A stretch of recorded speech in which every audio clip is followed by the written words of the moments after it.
បាទគ្រប់នឹងជម្រាបសួរពុកម៉ែបងប្អូនទាំងអស់គ្នាបាទនេះពុកម៉ែបងប្អូនណាបាទខ្ញុំបាទមាននៅឫស្សីជុំ2បាទហ្នឹងហើយ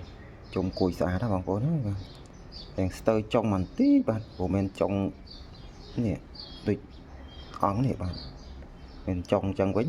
ពិសេសតែម្ដងបាទនោះចូលមកជុំជាងនេះបាទចូលមកជុំជាងបងប្អូនទាំងអស់គ្នាចុងបាទហើយនេះវិញបាទតូចដែរបាទតូចដែរគួចបើថាគួចមើលទៅគឺជាងគ្នាបាទហ្នឹងហើយគួចជាស្តៀងគ្នាបាទមួយតូចមួយយ៉ាងធំហើយនេះដូចគ្នាមែនបងប្អូនបាទនេះពណ៌នេះហើយផ្នែកនេះបាទហើយមាននេះមកមេឃនេះបាទផ្នែកនេះ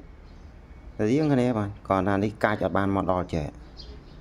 ហើយនេះកាច់គាត់កាច់មកដល់ចេះបាទនេះកាច់បាទត្រឹមនេះបើបានងែកចេះដូចគ្នាសុទ្ធតែម្ដងហើយគាត់ថាមួយតូចគឺមានចុងបាទមានចុងប្លាបាទcònនេះអត់ទេដាច់ចុងតែស្អាតដែរបាទងាយរកទេបងប្អូនហើយបាទងាយរកទេបងប្អូនអរគ្នាស្តៀងគ្នាបាទមើលទៅមួយរាងត្រូវមួយរាងតូចបន្តិចស្អាត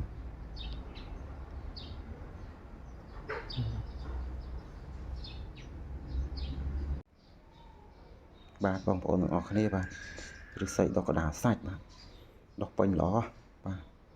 តោះខ្នែងហ្នឹងរាងតូចប៉ុន្តែអត់ថ្មីទេបាទមាំបាទមាំមើង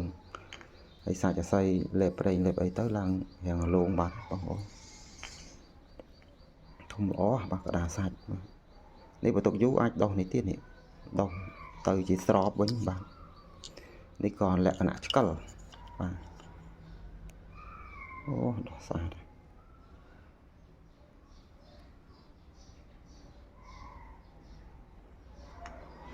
ហើយអង្គនេះវិញបងប្អូននេះលក្ខណៈអញ្ចេះបាទស្អុយចំកដាបងប្អូនអើយបើអត់ស្អុយវិញមិនដឹងថាឆ្កឹលឬមួយក៏មិនមកទេបាទហើយកាយ៉ាវនេះកាយ៉ាវបាទទាំងវែងតិចដែរតើស្អុយកដានេះបាត់បងប្អូនអើយបាទកាយ៉ាវកដាសាច់ច្បាស់តែម្ដងបាទថ្ងៃនេះខ្ញុំបាទមាននៅឫស្សីដុះកដាសាច់បាទតែធ្លាប់រកបានពីមុននឹងថតជូនបងប្អូនទស្សនានេះបាទស្អាតទេបាទនេះដុះនៅថ្នាំងលើបាទនេះទុកយូរអាចចំណប់មិនដឹងអីមិនដឹងបាទតែទៅឃើញហ៎បងប្អូនបាទយកបដ ாய் ទៅបាទហើយព្រោះនេះដុះឡើងចង់ដល់ថ្នាំងលើនេះបងប្អូនបាទដុះឡើងចង់ដល់ថ្នាំងលើបាទដុះដល់កហើយព្រោះដើមនេះវិញដុះខាងក្រោមលក្ខណៈប្រភេទបដុះពេញគឺកញ្ចុំដុះពេញគឺលក្ខណៈកញ្ចុំបាទខាងលើឆ្កឹលបាទព្រោះយើងនិយាយខាងក្រោមញីខាងលើឈ្មោលបាទញីដល់2បាទបើថាប្រពន្ធវិញប្រពន្ធ2ឈ្មោល1បាទហ្នឹងហើយពេញលេខដុះចំកដាលពេញហ្មងបាទនេះបាទខ្ញុំបាទមាននៅឫស្សីជុំបាទតែបត់ចូលហ្នឹងហើយមានខ្នែងបាទបុកឲ្យចេញមកខាងនេះបាទខ្ទាស់មួយខ្នែងចុងប្លានេះហើយចុងគាត់ដូចជាមើលទៅដូចជាដាច់បាទដាច់ធំនេះធំឡើងចុងមេដៃបាទចុងកញ្ចក់ណាក៏ចេញខ្នែងមកបានចេញចុងប្លានេះបាទហើយបុកឡើងស្រញ់បុកស្រញ់អូមកក្រោមហើយបុកខាងក្រោមហើយកងាក់ចុងមកចេញនេះទៀតបាទធម្មជាតិមើលទៅពិសេសស្អាតណាស់បងប្អូនហើយបាទហ្នឹងហើយខ្ញុំថាចោះដាក់កវលហើយយើងខាត់ឲ្យស្អាតទៅ